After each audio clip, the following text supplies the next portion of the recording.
Good tidings, ladies and gentlemen of the Lodge, and welcome back.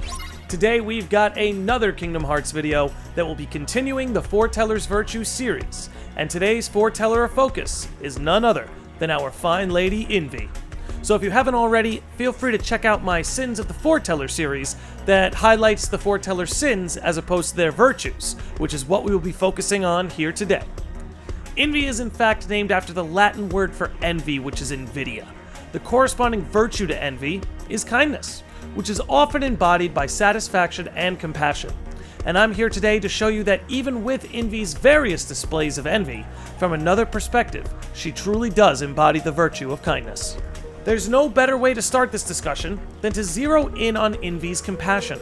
The Master bestowed the role of mediator onto Invi, most likely due to her capacity for compassion. Invi's compassion for her fellow Foretellers comes into full display in this round table scene. Ira lays out that he believes there is a traitor among them. Invi speaks up in defense of her fellow Foretellers, but makes it clear that her disagreement comes with respect, so as not to offend Ira. Seeing as those bangles couldn't have been acquired by just anyone, I believe it's one of us here in this room. No, Ira. I respectfully disagree. However, we see quickly after that Aced is not nearly as forgiving.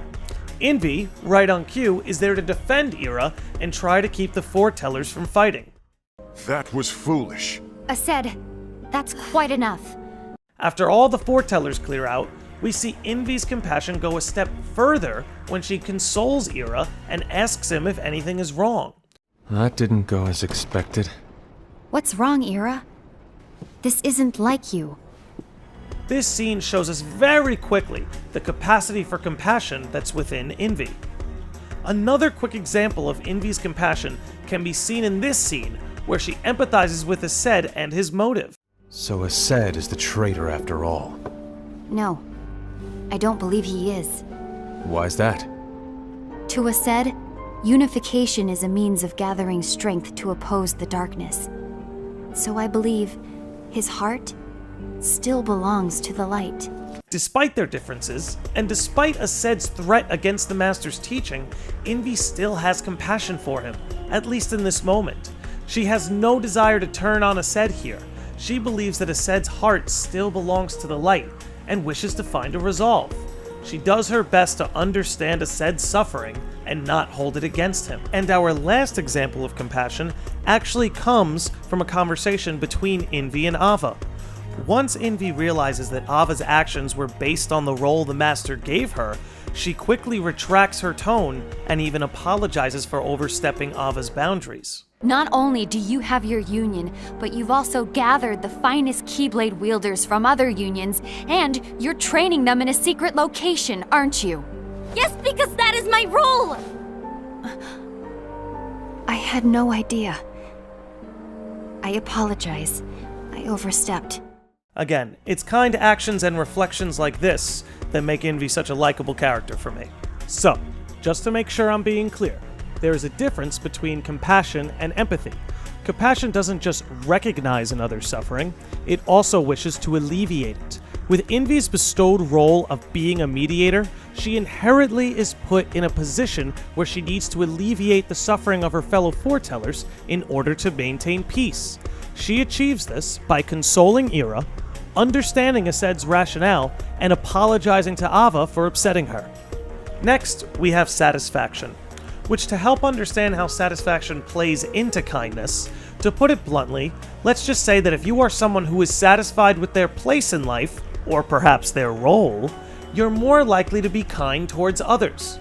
You actually see this play out amongst the Foretellers. We have Aced, who is dissatisfied with his role, and thus has a short fuse towards his fellow Foreteller, yet you have someone like, say, Invi or Ira, who are satisfied within their roles, and more often than not are capable of extending a hand of forgiveness or kindness.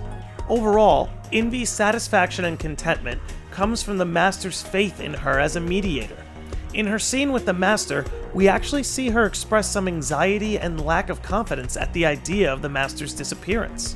But after he further explains her role and tells her that ultimately all she needs to do is follow her heart, we physically see the tension lift off Invi's shoulders, and she gives a warm smile. Now that you know what the future holds, Invi, what does your heart say?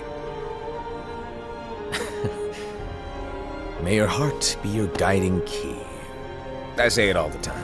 You ultimately need to do what your heart feels is right. Right. This deep satisfaction she has with her role can be evidenced further by her remarks after consoling Ira. She vocalizes her devotion to her role and then repeats the Master's mantra to Ira. Of course.